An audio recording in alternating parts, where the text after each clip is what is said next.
Hello friends, welcome to my channel. और आज हम लोग बात करने जा रहे हैं रशियन रेवोल्यूशन के बारे में। इस वीडियो में मैं आप लोगों को रशियन रेवोल्यूशन के बारे में ए टू जेड सारे पॉइंट्स की जानकारी दूंगा, वो भी बहुत ही ज़्यादा डीप में। मैं आप लोगों को बताऊंगा कि कैसे कैसे यहाँ पे 1905 में रेवोल्यूशन हुआ, फिर 1917 में फरवरी में रेवोल्यूशन हुआ, उसके बाद में अक्टूबर में रेवोल्यूशन हुआ, और जिसके बाद में क्या होता है यहाँ पे USSR, जिसको हम लोग सोवियत संघ भी कहते हैं, उसका यहाँ पे उदय होता है। वीडियो शुरू करने से पहले मैं आप लोगों को बता दूं, अगर आप लोग किसी कंपटीशन के एग्ज़ाम की तैयारी कर रहे हैं या फिर आपके पास बीए प्रोग्राम कर रहे हो या बीए ऑनर्स कर रहे हो, कुछ भी कर रहे हो, आप लोगों को अगर सिलेबस में रशियन रेवोल्यूशन का अगर टॉपिक है तो ये वीडियो आप लोगों को बहुत ही ज़्यादा हेल्पफुल होने वाली है। तो चलिए वीडियो को स्टार्ट करते हैं। तो 1905 में और 1917 में दो बार रेवोल्यूशन होता है, लेकिन जो 1917 का जो रेवोल्यूशन होता है उसको हम दो पार्ट में देखते हैं, एक 1917 का फरवरी रेवोल्यूशन और एक अक्टूबर रेवोल्यूशन। तो चलिए हम लोग सबसे पहले बात कर लेते हैं 1905 के रेवोल्यूशन के बारे में। तो क्या था, जो सन 1800 के बाद का जो भी टाइम पीरियड था, वो क्या हो रहा था, वहाँ पे समाज में परिवर्तन हो रहा था, जिसमें सबसे ज़्यादा अहम भूमिका कौन कौन निभा रहे थे? लिबरल, रेडिकल और कंजर्वेटिव।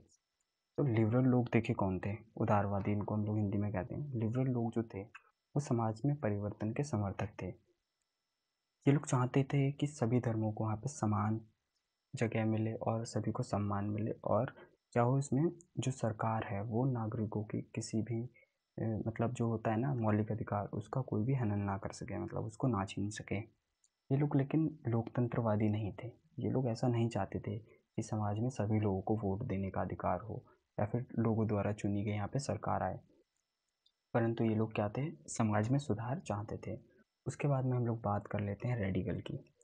रेडिकल लोग जो थे ये भी समाज में परिवर्तन चाहते थे, लेकिन ये लोग परिवर्तन इस तरह से चाहते थे जिसमें सार्वभौमिक व्यस्क मताधिकार का प्रावधान हो, मतलब कि ये चाहते थे जो भी यहाँ पे सरकार बनेगी वो लोगों द्वारा चुनी जाएगी। और रेडिकल लोग जो भी थे वो जमींदार हो गए, उद्योगपति हो गए, इन लोगों के जो विशेषाधिकार जो मिले हुए थे समाज में, उसके खिलाफ थे। ये लोग संपत्ति के संकेंद्रीकरण का भी विरोध करते थे। संपत्ति का संकेंद्रीकरण का मतलब मैं आप लोगों को बताऊं तो मानो ये लैंड है और इस लैंड में यहाँ इसका कोई एक मालिक है, और यहाँ पे क्या है, इतनी सी जगह में यहाँ पे 100 लोग हैं। तो आप लोग सोचो कि यार ये ज़मीन का जो यहाँ पे वितरण किया गया है वो ठीक है, ज़मीन का जो बांटा गया है वो ठीक तरह से बांटा गया है? इसका आंसर है नहीं, क्योंकि आप लोग सोचो कि यहाँ पे एक इंसान के पास इतनी ज़्यादा ज़मीन है और यहाँ पे 100 लोगों के पास भी उतनी है, तो ये इस चीज़ के बिल्कुल खिलाफ थे। और अब हम लोग अब कंजर्वेटिव की बात कर लेते हैं। तो कंजर्वेटिव मतलब रूढ़िवादी लोग। रूढ़िवादी लोग जो थे वो उदारवादी हो गए, मतलब लिबरल हो गए, और रेडिकल हो गए, इन दोनों का विरोध करते थे। रेडिकल को भी मैं बता दूं तो हिंदी में रेडिकल ही बोलते हैं। 18वीं जो शताब्दी थी, मतलब जो 1700 से लेकर 1800 तक का जो टाइम पीरियड था, इस टाइम पे ये लोग बिल्कुल भी नहीं चाहते थे कि समाज में कोई बदलाव हो। ये चाहते थे जैसा चल रहा है वैसा ही चलने दो। लेकिन उसके बाद में क्या होता है, जो 19वीं शताब्दी होती है, मतलब 1800 से बाद का जो भी टाइम पीरियड होता है, उसमें लोगों की सोच बदलती है। ये लोग चाहते हैं कि समाज में परिवर्तन हो, लेकिन ये चाहते हैं कि जो बदलाव है, जो समाज में बदलाव हो रहा है, वो बहुत ही ज़्यादा धीरे धीरे हो। तो चलिए अब हम लोग बात कर लेते हैं 1905 के रेवोल्यूशन के बारे में।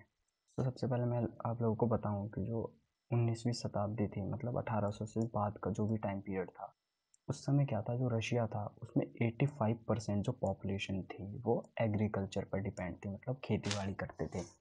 इन लोगों के पास और कोई पेशा नहीं था, और इंडस्ट्रीज़ जो थी, मतलब उद्योग जो थे, वो बहुत ही ज़्यादा लिमिटेड थे।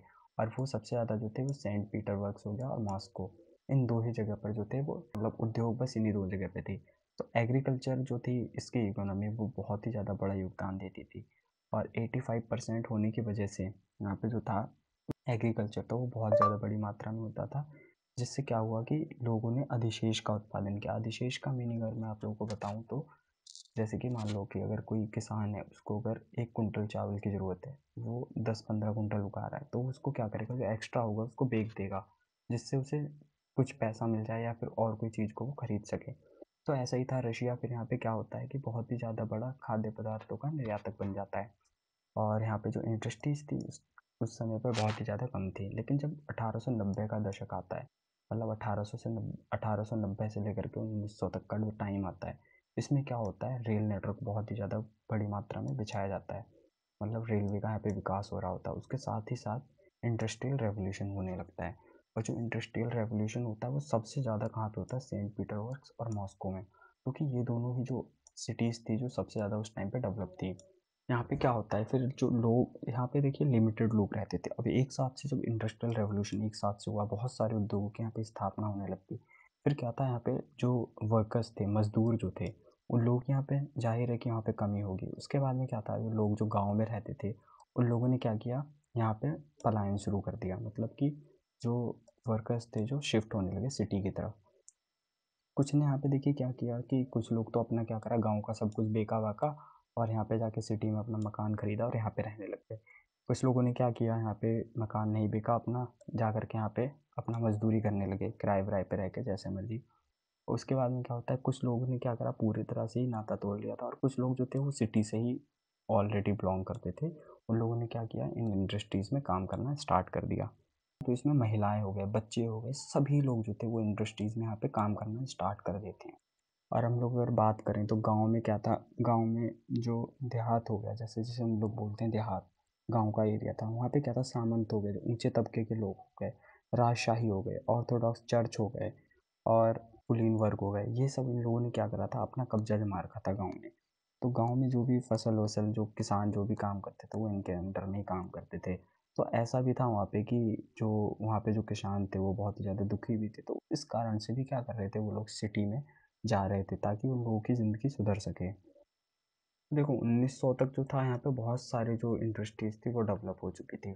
लेकिन यहाँ पे क्या था, जो पॉलिटिकल पार्टीज़ थी, जैसे कि यहाँ पे इंडिया में, जैसे मैं आप लोगों को बताऊँ कि कोई भी पार्टी बन जाती है, वहाँ पे कोई भी संगठन वंगठन कोई भी कुछ भी चीज़ नहीं बना सकता था।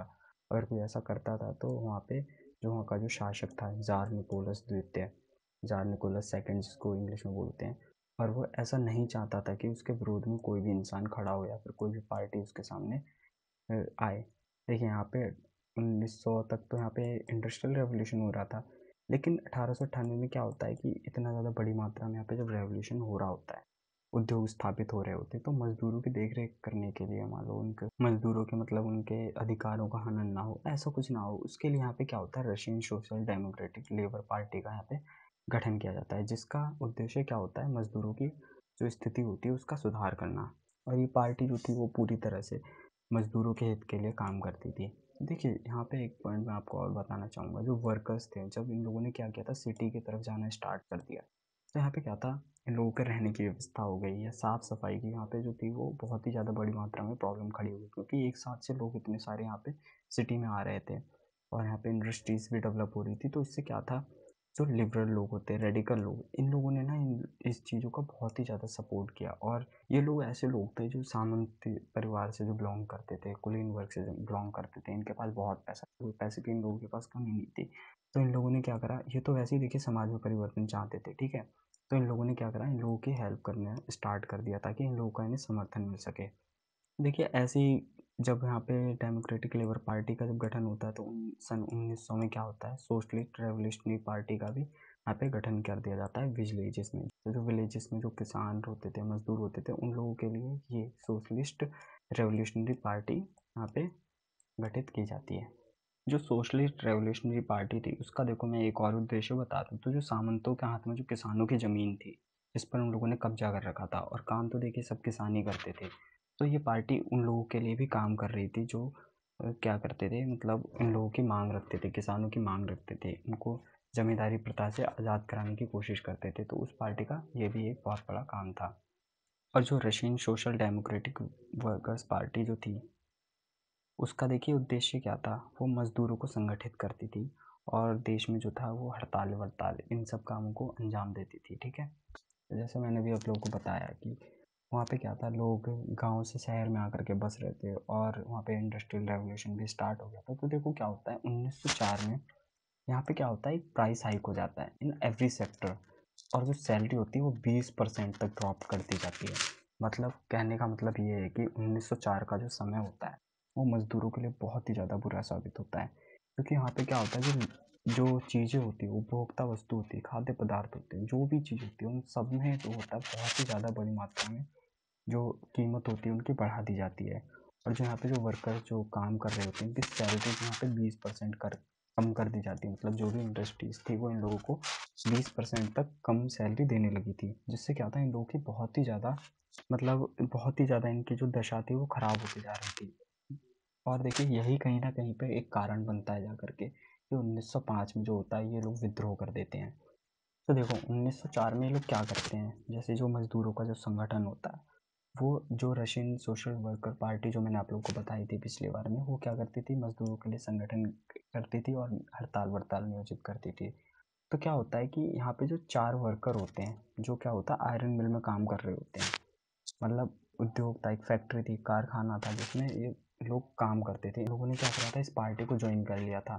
तो देखो जैसे इन लोगों ने यहाँ पे जॉइन किया और तो देखिए जो असेंबली हो रही थी, जो सभा हो रही थी, उसको जैसे ही इन लोगों ने जॉइन करा, उसके बाद में क्या होता है, जो आयरन मिल होती है वो इनको वहाँ से नौकरी में निकाल देती है। उसके बाद में देखिए होना क्या था, जब इन लोगों को वहाँ से नौकरी से निकाला और वर्कर्स ने क्या करा, फिर मूवमेंट स्टार्ट कर दिया, मतलब आंदोलन छेड़ दिया उसके खिलाफ। और इन लोगों ने अपनी मांगे रखना भी स्टार्ट कर दिया। ठीक है, तो इसमें अब मैं बताता हूँ, सेंट पीटरबर्ग हो गया और मॉस्को हो गया, यहाँ पे क्या था, 1,10,000 वर्कर्स, लगभग जो 1,10,000 वर्कर्स थे, उन लोगों ने ना यहाँ पे आंदोलन शुरू कर दिया। सोचो इतनी बड़ी मात्रा में विद्रोह स्टार्ट हो गया, आंदोलन स्टार्ट हो गया। उन लोगों ने देखिए क्या करा कि वर्क आवर्स जो होते हैं उनको कम करने की मांग की। जैसे कि होता है ना कि वर्क आवर डिसाइड कर दिया जाता है कि मजदूरों को इतने घंटे तक काम करना है, तो यहाँ पे देखिए कोई लिमिट ही नहीं रही थी। लोगों से कोई 8 घंटे की जगह 10-10, 12-12, 14-14, 16-16 घंटे तक मान लो यहाँ पे काम कराया जा रहा था। और इन लोगों की सैलरी भी देखो यहाँ पे घटा दी गई थी। तो इसीलिए ये चाहते थे कि इनकी सैलरी भी बढ़ाई जाए और जो वर्क था उसमें इम्प्रूवमेंट किया जाए, मतलब कि जो काम होता है उसको सुधार किया जाए। तो जो कार्य स्थिति थी ये लोग उसकी सुधार करने की भी मांग कर रहे थे। ठीक है, तो ये देखिए विद्रोह तो यहाँ पे चल ही रहा था, आंदोलन तो यहाँ पे चल ही रहा था। तो देखिए पेस्टर गैपान, मतलब जो पादरी होते हैं गैपान नाम के, ठीक है, ये लोग ये क्या करते हैं, एक मजदूरों का संगठन बनाते हैं और एक मार्च निकालते हैं, एक रैली निकालते हैं in front of winter palace. Winter palace देखिए एक वो जगह थी जहाँ पे राजा रहता था। राजा का मतलब पूरा वहीं पे जो भी स्टाफ था वो सब वहीं रहता था और राजा भी यहीं रहता था। तो जो जार निकोलस था उसके सामने से इन लोगों ने क्या करा, एक मार्च निकाला, एक रैली निकाली। ठीक है, और जब इसने रैली निकाली, सरकार के खिलाफ प्रदर्शन किया, तो क्या करा वहाँ पे जार ने क्या करा, यहाँ पे इन लोगों के ऊपर गोलियां चलवा दी, इन सब लोगों को मरवा दिया जितने लोग भी यहाँ पे आए थे। कुछ लोग तो भाग गए जान बचा करके, लेकिन जो भी वहाँ पे बचे उन सबको उसने मरवा दिया। इस दिन को देखिए क्या होता है, ब्लडी संडे नाम से जाना जाता है, मतलब खूनी रविवार नाम से भी जाना जाता है इतिहास में। और यहीं से जो देखिए क्या होता है, रेवोल्यूशन होता है वो बहुत ही ज़्यादा बड़े स्तर पर स्टार्ट हो जाता है। ठीक है, पूरी जगह पे क्या होता है, स्ट्राइक हो जाती है, मतलब हड़ताल होने लग जाती है, बहुत ही ज़्यादा बहिष्कार करने लगते हैं ये लोग गवर्नमेंट का। और ये लोग क्या करने लगते हैं, डिमांड करने लगते हैं कॉन्स्टिट्यूशन असेंबली की। यहाँ पे जैसे इन लोगों ने संविधान सभा की मांग कर दी कि हमें एक ऐसा, मतलब क्योंकि वो निरंकुश शासक था, वो जार जो था एक निरंकुश शासक था, वो नहीं चाहता था कि उसके ऊपर ऐसी कोई भी लगाम हो कि वो कोई भी काम करने से पीछे हट पाए या फिर उसकी देख रेख में कोई भी काम किया जाए, तो वो बिल्कुल भी नहीं चाहता था। वो एकदम ऐसा शासन चाहता था कि उसने बोला और वो चीज़ अप्लाई हो जाए। वो किसी का हित नहीं देखता था, कुछ भी नहीं देखता था, वो डायरेक्ट अपनी अपनी चलाता था। तो लोग इस चीज़ से बहुत ही ज़्यादा निराश थे। यहाँ पे जैसे ही क्रांति स्टार्ट होती है उसके बाद में लोगों ने हड़तालें स्टार्ट कर दी और उसका बहिष्कार करने लग गए। ठीक है, उसके बाद में इन लोगों ने अपनी डिमांड रख दी कि एक संविधान सभा भी होनी चाहिए। उसके बाद में इन लोगों ने क्या किया, यूनियन ऑफ यूनियंस, मतलब यूनियन का भी यूनियन, मतलब एक ऐसा संगठन बनाया जिसका नाम था यूनियन ऑफ यूनियंस। इसके बाद में जब जार ने देखा कि बहुत ही ज़्यादा बड़ी मात्रा में क्या होता है, विद्रोह स्टार्ट हो चुका है, क्रांति है जो वो स्टार्ट हो चुकी है, तो जार निकोलस सेकंड जो होता है वो पार्लियामेंट को अप्रूव कर देता है। मतलब जो संसद होती है उस टाइम पे उसको ड्यूमा कहा जाता है, ड्यूमा हिंदी में ड्यूमा। तो उसको ये क्या करता है, अप्रूव कर देता है। तो ड्यूमा का देखिए क्या उद्देश्य था कि जो ना जार निकोलस द्वितीय है जो भी काम करेगा उसके ऊपर नज़र रखेगी कि इसमें कोई ये गलत काम तो नहीं कर रहा है, कुछ भी हो गया उस चीज़ से रिलेटेड ये इस पर नज़र रखती। तो देखो क्या करता है, जार ने इसको अप्रूव कर दिया और यहाँ पे एक ऐसी सभा भी गठित कर दी गई, जिसके बाद में क्या होता है, मूवमेंट होता है वो स्लो पड़ जाता है। क्योंकि देखो जब लोगों की यहाँ पे एक मांग मान ली गई है और यहाँ पे एक सभा का गठन किया जा रहा है जो इसकी शक्तियों को निर्धारित करे या इसके फैसलों पर रोक लगाए, तो उसके बाद में क्या होता है, लोगों ने इस चीज़ को मतलब नज़रअंदाज करना स्टार्ट कर दिया और धीरे धीरे क्या होता है, जो जो आंदोलन होता है वो बहुत ही ज़्यादा कमज़ोर होने लग जाता है। जिसके बाद में क्या होता है, जार निकोलस को बिल्कुल भी पसंद नहीं होता कि उसकी शक्तियों पर कोई भी रोक लगाए। तो जो पहली संसद होती है ना, उसको 75 दिनों के अंदर ही अंदर वो ख़त्म कर देता है। उसके बाद में दूसरी पार्लियामेंट बनाई जाती है और जो सेकंड वाली होती है उसको 3 महीने के अंदर अंदर बर्खास्त कर देता है। और फिर उसके बाद में एक थर्ड बनाई जाती है। उसमें ये क्या करता है, जो भी क्रांतिकारी लोग थे ना और जो उदारवादी लोग थे, वो इसमें मतलब ड्यूमा के अंदर थे।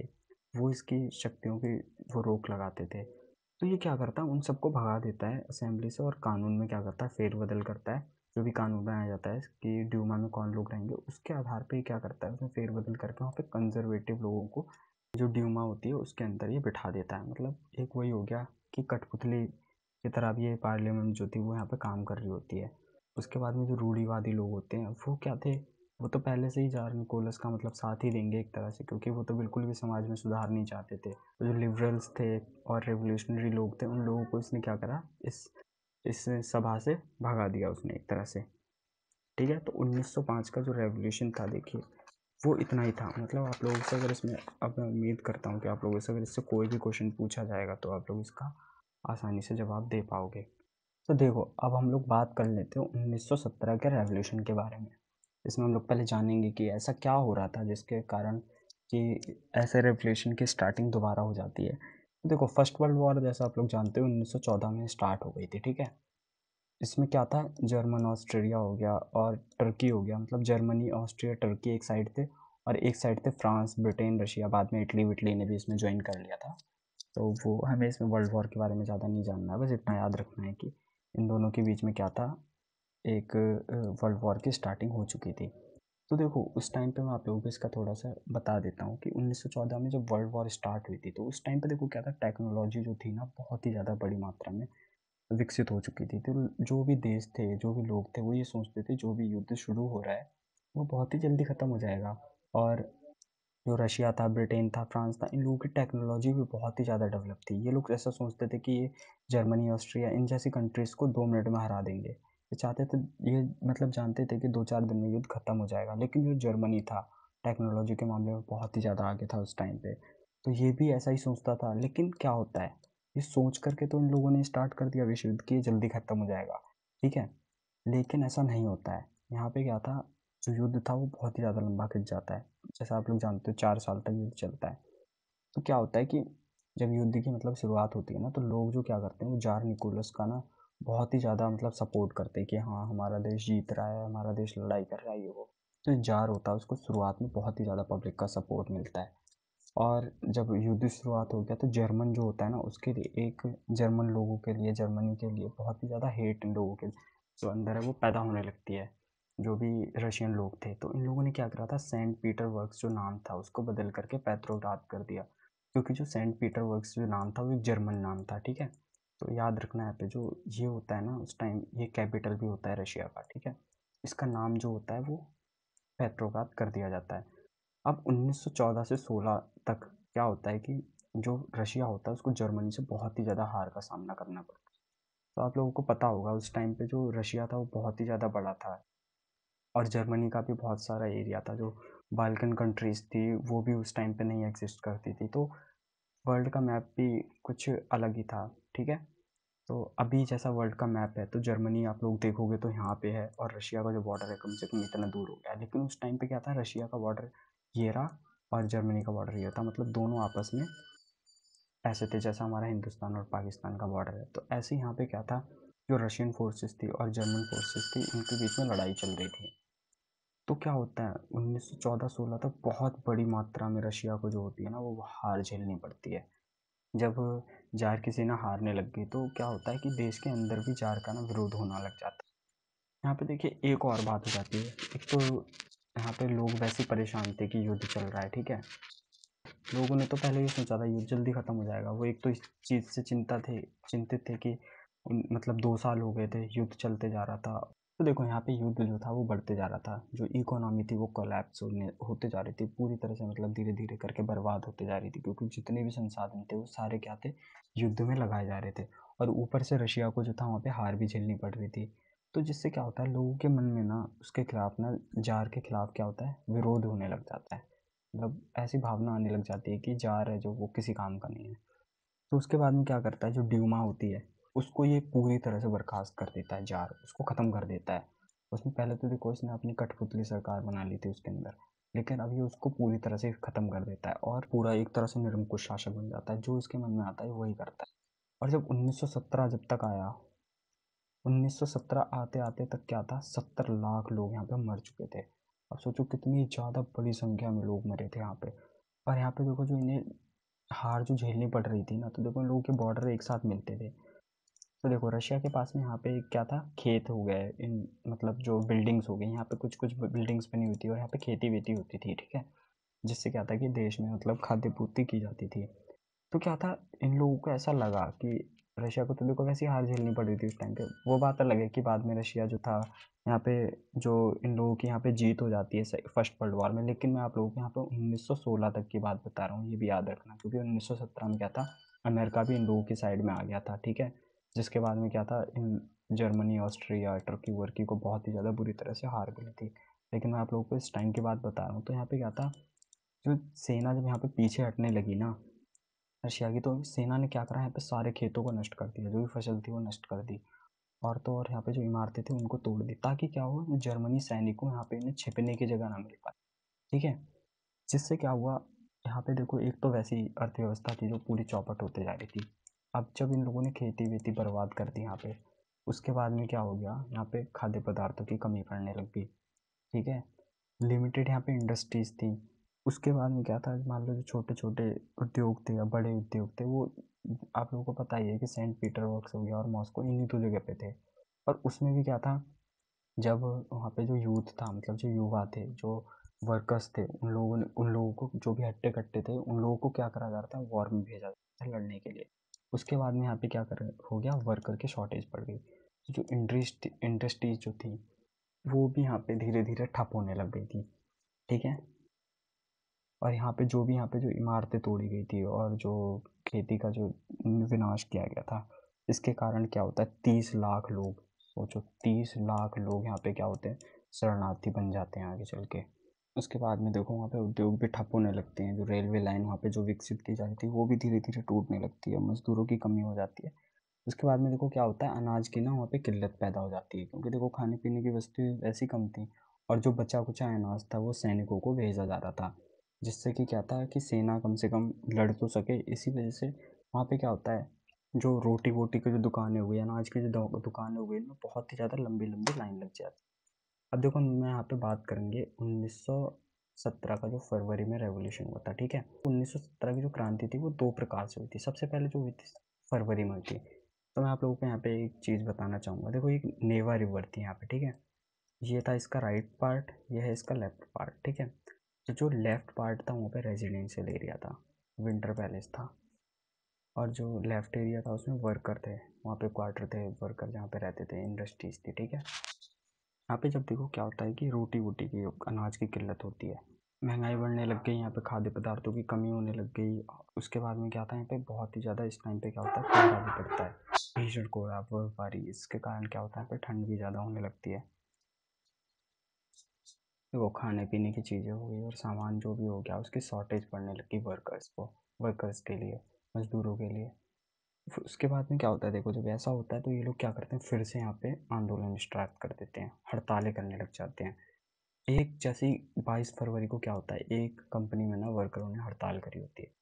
उसके बाद में क्या होता है, यहाँ पे 50 कंपनियाँ और 50 जो भी उद्योग कारखाने हो गए, उनमें ये हड़ताल बहुत ही ज़्यादा बड़ा रूप ले लेती है।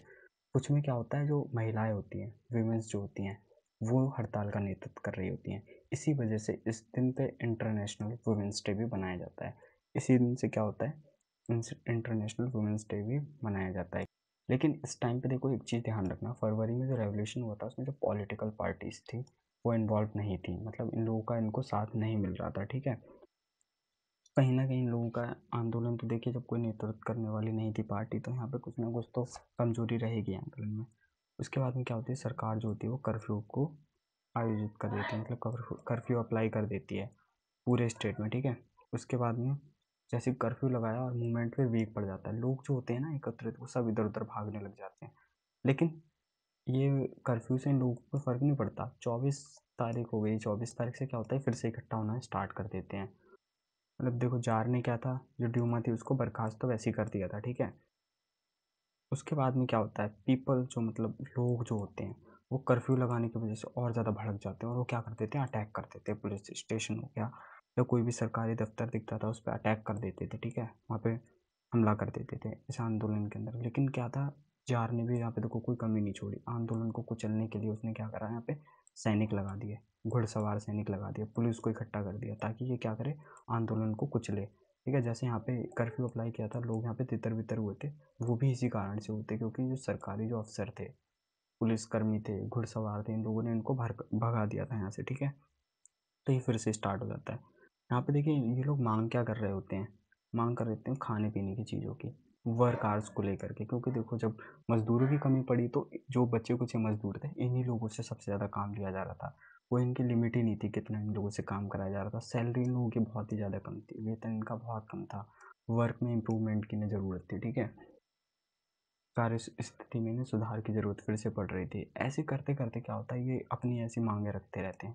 यहाँ पे क्या होता है, गवर्नमेंट जो होती है, जार जो होता है, वो क्या करता है, सूट का ऑर्डर दे देता है कि जितने भी जो आंदोलनकारी हैं उन सभी के ऊपर गोली चला दो। लेकिन यहाँ पे एक बहुत ही बड़ा ट्विस्ट आ जाता है कि जो आर्मी होती है, पुलिस होती है, वो मना कर देती है जार को कि वो गोली नहीं चलाई, क्योंकि उन्हें पता होता है कि मजदूरों की वहाँ पे स्थिति क्या है। और एक क्या करते हैं ये लोग, जा करके आंदोलनकारियों के साथ मिल जाते हैं। उसके बाद में देखिए होना क्या था, वहाँ पे जो ड्यूमा, जहाँ पे ड्यूमा की मतलब बैठक होती थी, वहाँ पे ये लोग क्या करते हैं, पूरी तरह से अपना कब्जा कर लेते हैं और वहाँ पे सोवियत असेंबली बना देते हैं, सोवियत सभा का वहाँ पे गठन कर देते हैं। और जो जार होता है उसको ये लोग फोर्स करते हैं कि वो सत्ता को त्याग दे।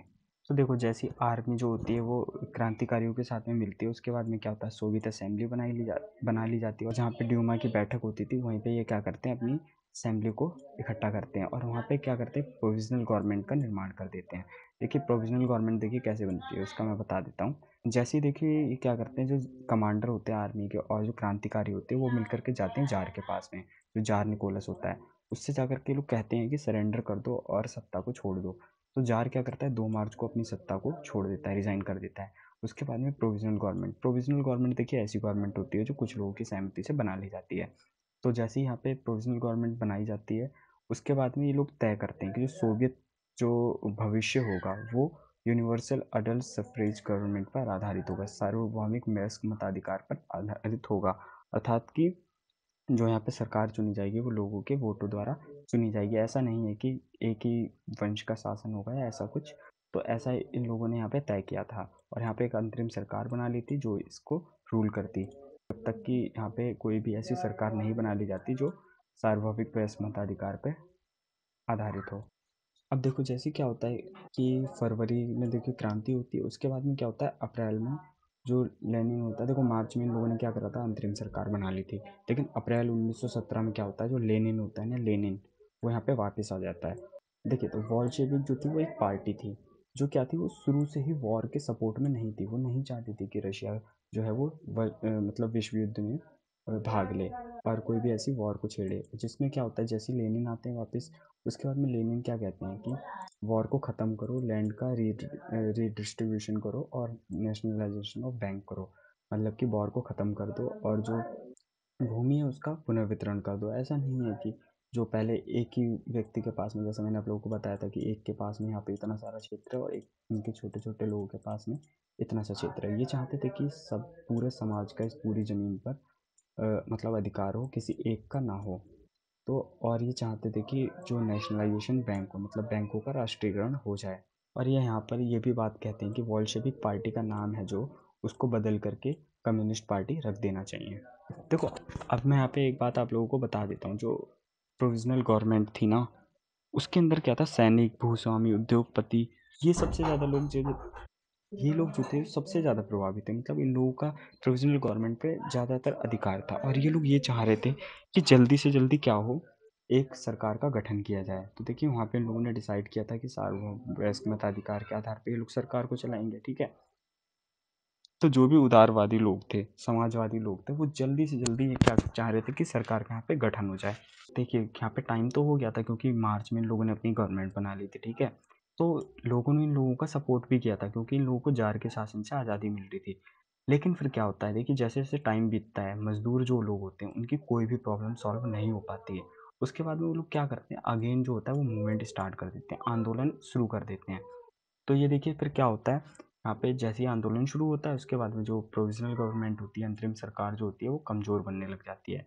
कमज़ोर जब होती है उसके बाद में लोगों का जो झुकाव होता है वो बोल्शेविकों की तरफ हो जाता है, क्योंकि देखिए वो लैंड रीडिस्ट्रीब्यूशन की बात कर रहे थे, वो कह रहे थे समाज पे सबका अधिकार होना चाहिए। ये वो तो कहीं न कहीं जो बोल्शेविक लोग जो थे, जिसमें लेनिन भी बोल्शेविक, मतलब जो ये बोल्शेविक पार्टी थी वो लेनिन की थी। तो ये जो थे, ये चाहते थे कि लोग इनकी तरफ आकर्षित हों और जो भी अब शासन व्यवस्था है वो इनके अंतर्गत आ जाए। अब देखिए क्या होता है, जो प्रोविज़नल गवर्नमेंट यहाँ पे काम कर रही थी वो क्या करती है, मूवमेंट को दबाने की कोशिश करती है। वो सोचते हैं कि मूवमेंट को जल्दी से जल्दी ख़त्म किया जाए। तो ये क्या करते हैं, यहाँ पे ना जो उनके लीडर्स होते हैं, जो नेता होते हैं इन लोगों के, जो मूवमेंट करवा रहे होते हैं, ये क्या करते हैं, उनको अरेस्ट कर लेते हैं। अब होना क्या था, जैसे इन लोगों ने अरेस्ट किया, वहाँ पे जो जो आंदोलन था वो और भी ज़्यादा तीव्र हो जाता है, और भी ज़्यादा बड़ा रूप ले लेता है। अब देखो क्या होता है, जो प्रोविज़नल गवर्नमेंट होती है और बोल्शेविक होते हैं उनके बीच में टकराव शुरू हो जाता है, क्योंकि देखो लोग जो थे वो बोल्शेविकों को पसंद करने लग गए थे, और बोल्शेविक लोग भी कहीं न कहीं चाहते थे कि अब हमारा यहाँ पे है जो वो शासन आ जाए, ठीक है? तो लेनिन जो होते हैं वो क्या करते हैं, 16 अक्टूबर को एक प्लान बनाते हैं, जिसमें होता है कि जो ये सत्ता जो होती है उसको वो हासिल करना चाहते हैं। लेकिन देखिए यहाँ पे प्लान तो बना लेते हैं, लेकिन ये नहीं कहते कि करना कब है। तो जैसे-जैसे देखिए आंदोलन बढ़ रहा होता है, ठीक है? तो 24 अक्टूबर को जो होता है ना, वो यहाँ पे फिर रिवॉल्ट स्टार्ट हो जाता है। बहुत ज़्यादा बड़ी मतलब बड़ी रूप में क्रांति शुरू हो जाती है। इसको देखो क्या है, 1917 जो अक्टूबर का जो रेवोल्यूशन है उसके नाम से भी जानते हैं, ठीक है? जैसे ही क्रांति देखिए शुरू होती है उसके बाद में जो पीएम होते हैं यहाँ पे केरेंस्की होते हैं। केरेंस्की देखिए यहाँ पे जो प्रोविज़नल गवर्नमेंट थी उसमें इनको बनाया गया था पीएम। तो ये क्या करते हैं ना, विंटर पैलेस हो गया, मतलब कि जहाँ पे शासन होता है, और जहाँ से शासन, ये क्या करते हैं अपने राज्य की रक्षा के लिए क्या करते हैं, फोर्सेस को इकट्ठा स्टार्ट कर देते हैं करना। ये दूर दूर जा करके, मतलब अपने सभी राज्यों में जा करके वहाँ पे अपनी फोर्स को इकट्ठा करने लगते हैं, कि इन्हें पता था कि कहीं ना कहीं जो बोल्शेविक लोग हैं वो इनकी सत्ता को वो हथियाना चाह रहे हैं, ठीक है? उसके बाद में क्या होता है, जैसे ही ये फोर्सेस को गैदरिंग करने के लिए क्या करते हैं, बाहर चले जाते हैं। विंटर पैलेस से जैसे ही बाहर जाते हैं उसके बाद में क्या करते हैं, रिवोल्यूशनरी जो रिवोल्यूशनरी लोग होते हैं, जो क्रांतिकारी लोग होते हैं, वो क्या करते हैं, यहाँ पे सरकारी कार्यालयों पे इन लोगों ने हमला कर दिया। रेवोल्यूशनरी जो लोग होते हैं उन लोगों ने क्या करा, गवर्नमेंट को टेक ओवर कर लिया, मतलब जो भी वहाँ के मिनिस्टर थे उन सबको गिरफ्तार कर लिया, और वहाँ पे अपना जो शासन है उसको स्थापित कर दिया। अरोरा, देखिए अरोरा एक शिप था, जो एक लड़ाकू शिप था, जो जिससे इन लोगों ने क्या करा था, ये देखिए मैंने बताया था ना, एक नेवा नाम की जो रिवर थी, और इसके इधर साइड में मतलब ये था विंटर पैलेस था, और इधर साइड में क्या था, कारखाने थे, ठीक है? तो मज़दूरों ने जैसे इधर वो किया आंदोलन, ये क्या करते हैं, जो यहाँ से एक शिप को बुला लेते हैं, अरोरा नामक शिप होता है, ये यहाँ से क्या करते हैं, बमबारी करवा देते हैं, जिससे क्या होता है, बोल्शेविक और जो सेना होती है उसके बीच में बहुत ज़्यादा बड़ा टकराव हो जाता है। जैसे टकराव होता है तो ये लोग क्या करते हैं वहाँ पे, क्योंकि देखो इन लोगों की यहाँ पे जो नेवी थी, तो ये लोग कहीं न कहीं ज़्यादा भारी साबित हो रहे थे, और ये क्या करते हैं, जितने वहाँ पे कब्ज़ा कर लेते हैं, जितने मिनिस्टर्स होते हैं उनको अपनी कैद में ले लेते हैं। ऐसे धीरे-धीरे देखिए शिप के ज़रिए ये लोग और भी ज़्यादा, और मतलब और युद्ध युद्ध करने वाले जहाज़ों को लेकर के आते हैं, और ये यहाँ पे आके मॉस्को-वॉस्को में भी ये क्या करते हैं, ऐसी बमबारी करते हैं। और ये यहाँ पे तो देखिए पेट्रोग्राद में क्या करते हैं, विंटर पैलेस पर अपना अधिकार जमा लेते हैं, और धीरे-धीरे कर के क्या करते हैं, मॉस्को और पेट्रोग्राद दोनों को अपने अंडर कंट्रोल में ले लेते हैं। और उसके बाद में क्या होता है, दिसंबर में जो बोल्शेविक होते हैं उनका इनका पूरी तरह से जो रशिया होता है उस पर कब्जा हो जाता है, और यहाँ से ही जो यूएसएसआर होता है उसका उदय हो जाता है, ठीक है? तो आई होप आप लोगों को ये वीडियो अच्छी तरह से समझ में आई हो। अगर आपको समझ नहीं आया है कुछ भी तो आप मुझसे कमेंट करके पूछ सकते हैं, और आपको अगर वीडियो पसंद आई तो लाइक करें, शेयर करें, और चैनल को सब्सक्राइब भी कर लें, ताकि नेक्स्ट वीडियो की अपडेट आपको मिल जाए। फिर मिलते हैं नेक्स्ट वीडियो में।